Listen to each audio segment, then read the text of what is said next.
các bạn cô gái con trai đứng xa nhau để kéo cái gì. Đứng xa ra, đứng xa, bớt ra.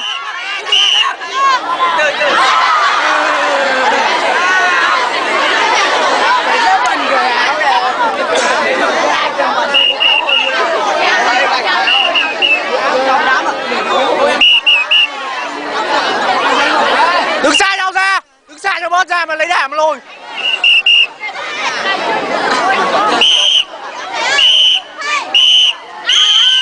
Lôi lên, lôi lên, lôi lên, nhanh lên, sẵn luôn đi.